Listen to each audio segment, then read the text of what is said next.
Paul McKellar. Mr Deputy Speaker, I strongly disagree with the amendment, Mr Deputy Speaker. I rise instead in support of the substantive motion and the bill in front of us, the Paid Parental Leave Amendment Flexibility Measures Bill 2020. This is a bill which makes changes to the paid parental leave scheme aimed at better supporting working mums and dads to access their payments more flexibly. How could we disagree with this? How could the Labor Party suggest that this bill needs to be amended? The time between a parent and their child is sacred, and this government will always fight to enhance that time. And it is not just this government saying that. Research is now becoming more and more definitive about the time that parents spend with their children, and developmental markers are highly correlated. Because as the nature of work changes, so too does the need of our legislation to change.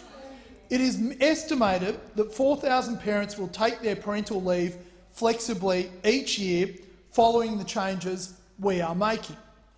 With around 300,000 births in Australia each year, nearly half of all new mothers and fathers access paid parental leave.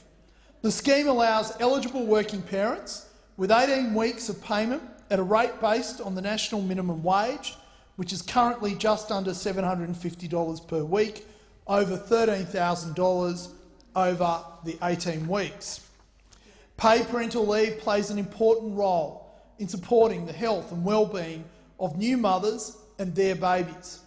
The Liberal government understands this and is fully committed in continuing to support mothers and fathers while also encouraging workforce participation. For this reason, the bill introduces greater flexibility to support working parents, especially self-employed parents and small business owners, who are often unable to afford to leave their businesses for 18 consecutive weeks, especially when they are the major managers in those businesses. I would also like to endorse the comments of the member for Warringah in her comments on this bill, that many people in my electorate find that as they begin to earn more money, they have these allowances reduced, meaning that they question the time that they should spend at work and question the benefit cost of doing that, which is of course the opposite of what we are attempting to achieve. This measure will help thousands of new parents who currently return to work before they have used all of their parental leave pay. We don't want new parents, mums and dads, to miss out on the valuable time all parents cherish with their children, especially newborn children. Under the current arrangements, parental leave pay can only be received as a continuous 18-week block. Within the first 12 months of the birth or adoption of a child, from 1 July 2020, families will be able to split their parental leave pay into blocks over a 2-year period, with periods of work in between, thus making it easier for those who work for small businesses or are simply unable to take such a long period of consecutive time off work.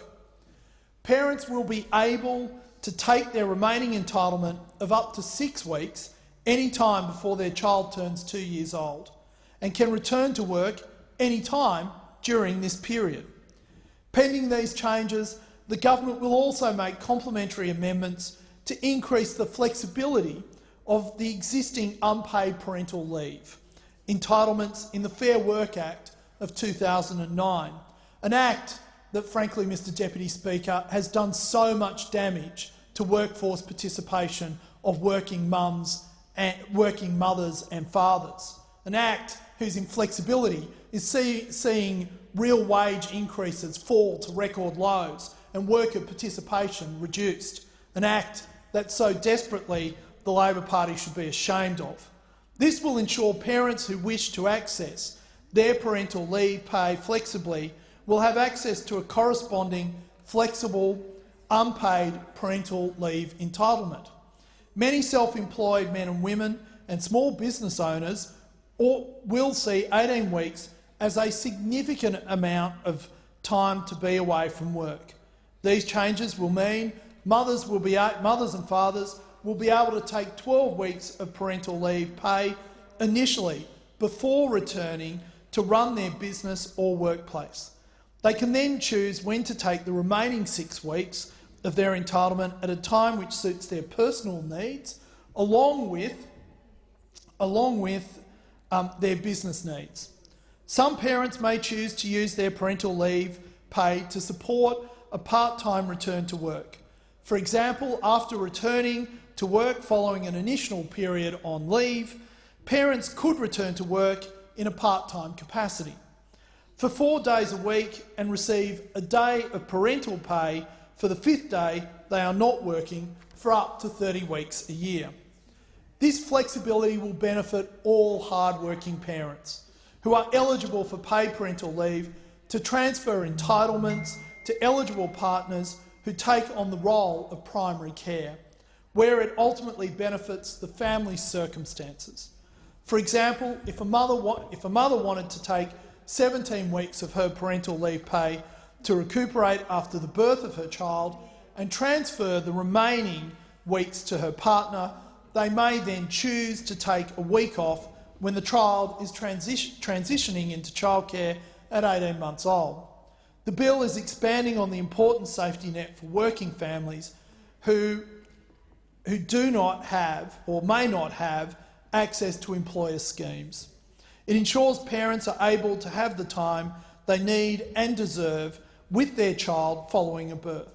The time between a mother and a father and their child is so precious, and the government is making these changes to ultimately protect that time. Mr Deputy Speaker, I commend the original bill to the House and urge the Labor Party to stop playing games with this important reform.